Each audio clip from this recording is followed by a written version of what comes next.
Hello friends, welcome to சமையல் பவன். இன்னைக்கு நம்ம எல்லோருக்குமே ரொம்ப ஃபேவரேட்டான உளுந்த வடை எப்படி பண்றதுன்னு பார்க்கலாம். நிறைய பேருக்கு உளுந்த வடை பண்றது மிகப்பெரிய டாஸ்கா இருக்கும். ஆனா ஒண்ணுமே இல்லைங்க, ரொம்ப ஈஸியா சூப்பரா பண்ணிடலாம். இந்த வீடியோல வடைக்கு மாவு எப்படி அரைக்கணும், எதுல அரைக்கணும், வடை முறுமுறுப்பா வர்றதுக்கு என்ன செய்யணும்னு நிறைய டீட்டெயில்ஸ் கொடுத்துருக்கேன். வீடியோவை ஸ்கிப் பண்ணாம பாருங்க. என்னோட ரெசிபிஸை நீங்க மிஸ் பண்ணாம பாக்குறதுக்கு சமையல் பவனுக்கு சப்ஸ்கிரைப் பண்ணி பெல் ஐக்கானை கிளிக் பண்ணிக்கோங்க.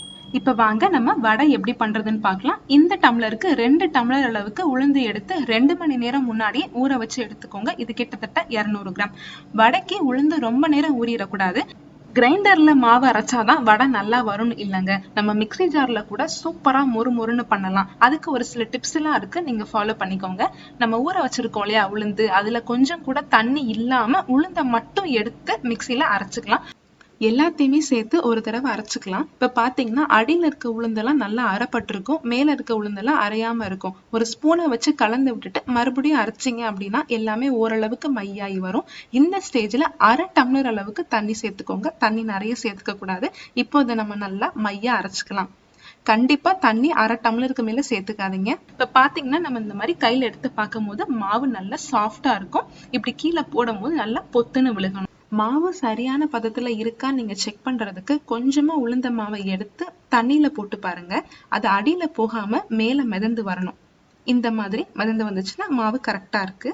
மாவை ஒரு பவுல்ல மாத்திட்டு இந்த மாதிரி நல்லா கலந்து விடுங்க. நம்ம கிரைண்டர்ல எல்லாம் மாவு அரைக்கிறப்ப உளுந்து நல்லா பொங்கி வரும், அதனால வடை நல்லா சாஃப்டா இருக்கும். நம்ம மிக்சியில அரைச்சிருக்கோம் இல்லையா, அதனால மாவு கொஞ்சம் கெட்டியா இருக்கும். நிறைய பேருக்கு பாத்தீங்கன்னா வடை கல்லு மாதிரி ஆயிரும். நீங்க இந்த மாதிரி நல்லா கலக்குறப்ப என்ன ஆகும்னா மாவு நல்லா கலக்கமாயி காத்தெல்லாம் உள்ள போய் நல்லா சாஃப்டா ஃப்ளஃபியா பொங்கி வரும். பாருங்க, இந்த அளவுக்கு பக்குவமா இருந்துச்சுன்னா நம்ம வடை கடையில போடுற வடை மாதிரியே மொறுமொறுப்பா இருக்கும். உங்க வடை சரியான பக்குவத்துல வருமா அப்படின்னு நம்ம செக் பண்றதுக்கு ஒரு சின்ன டிப்ஸ் சொல்லியிருக்கேன். கையை ஈரத்துல நினைச்சிட்டு கொஞ்சமா மாவு எடுத்து உருட்டி பாருங்க. கையில கொஞ்சம் கூட ஒட்டாம நல்ல பந்து மாதிரி உருண்டு வரும். பாத்தீங்கன்னா வெண்ணெய் மாதிரி கூட திரண்டு வந்திருக்கும். இந்த பக்குவத்துல இருக்கணும். ஒருவேளை உங்களுக்கு மாவுல கொஞ்சம் தண்ணி ஜாஸ்தியாகி இந்த மாதிரி உருட்ட வராம இருந்துச்சு அப்படின்னா ஒரு டேபிள் ஸ்பூன் இல்ல 2 டேபிள் ஸ்பூன் அளவுக்கு பச்சரிசி மாவு சேர்த்துக்கோங்க. தண்ணி சேர்க்கவே கூடாது. தண்ணி ஜாஸ்தி ஆயிடுச்சுன்னா வடை ரொம்ப எண்ணெய் குடிக்க ஆரம்பிச்சிடும். இது கூட நம்ம இப்போ சேர்க்க வேண்டியதெல்லாம் சேர்த்துடலாம். ஒரு பெரிய வெங்காயத்தை நல்லா பொடிசா நறுக்கி சேர்த்துக்கோங்க. இது கூடவே பாத்தீங்கன்னா சின்ன துண்டு இஞ்சியை சின்னதா நறுக்கி சேர்த்துக்கோங்க. காரத்துக்கு ஏத்த மாதிரி பச்சை மிளகாய் சேர்த்துக்கோங்க. நீங்க குழந்தைங்களுக்கு கொடுக்கறதா இருந்தா பச்சை மிளகாய அவாய்ட் பண்ணிக்கலாம். கொஞ்சமா கருவேப்பிலை இலைகள் சேர்த்துக்கோங்க. உங்ககிட்ட கொத்தமல்லி இருந்தா அதுவும் சேர்த்துக்கலாம்.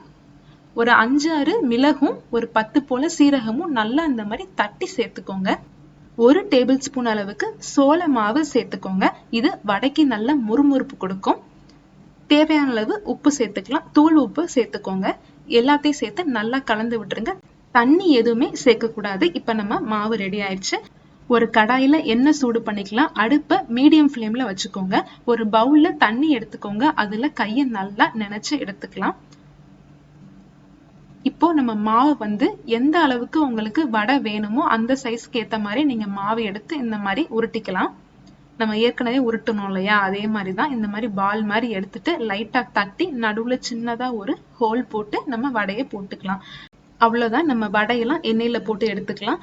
எண்ணெய் ரொம்ப சூடா இருக்கக்கூடாது. ஃபுல்லாவே மீடியம் ஃப்ளேம்ல வச்சே நம்ம வடை பண்ணிக்கணும். ஒண்ணா எண்ணெயில போட்டு பொரிச்சு எடுத்துக்கலாம். எண்ணெயில போட்ட உடனேவே நம்ம வடையை திருப்பி விட்டுறக்கூடாது. அடியில லைட்டா வெந்து செவந்து வந்ததுக்கு அப்புறமா அடுத்த பக்கம் திருப்பி விடுங்க. இப்ப பாத்தீங்கன்னா அடியில நல்லா செவந்து வந்திருக்கு. இந்த நேரத்துல நம்ம திருப்பி விட்டுக்கலாம். இந்த மாதிரி முன்னையும் பின்னையும் திருப்பி போட்டு நல்லா கோல்டன் ப்ரௌன் கலர்ல வர அளவுக்கு, அதாவது வடைய பார்த்தாலே தெரியும் உங்களுக்கு நல்லா முறுமுறுப்பா இருக்கிற மாதிரி. அந்த ஸ்டேஜ்ல வரும்போது நம்ம எடுத்துக்கலாம். இப்ப பாத்தீங்கன்னா நல்லா செவந்து வந்திருக்கு. இதுதான் சரியான பக்குவம். முறுமுறுப்பாவும் இருக்கு. இந்த பக்குவத்தில் நம்ம எடுத்து வச்சுக்கலாம். இப்ப நம்ம வடைகள்லாம் சூப்பரா ரெடி ஆயிடுச்சு. உங்களுக்கு நான் இதை பிச்சு காட்டுறேன் பாருங்க. அப்படியே நல்லா பந்தா பஞ்சு போல வடை வந்திருக்குங்க. ரொம்ப சூப்பரா இருக்கும். நல்லா கிறிஸ்பியா இருக்கும். எவ்வளவு நேரம் ஆனாலும் அந்த முறுமுறுப்போட இருக்கும். அப்படியே கடையில போடுற மாதிரியே இருக்கும். இதை நீங்க கண்டிப்பா ட்ரை பண்ணி பார்த்துட்டு எப்படி இருந்துச்சுன்னு எனக்கு கமெண்ட்ல சொல்லுங்க. என்னோட ரெசிபிஸ்லாம் உங்களுக்கு பிடிச்சிருந்துச்சுன்னா சமையல் பவனுக்கு சப்ஸ்கிரைப் பண்ணுங்க. தேங்க்யூ.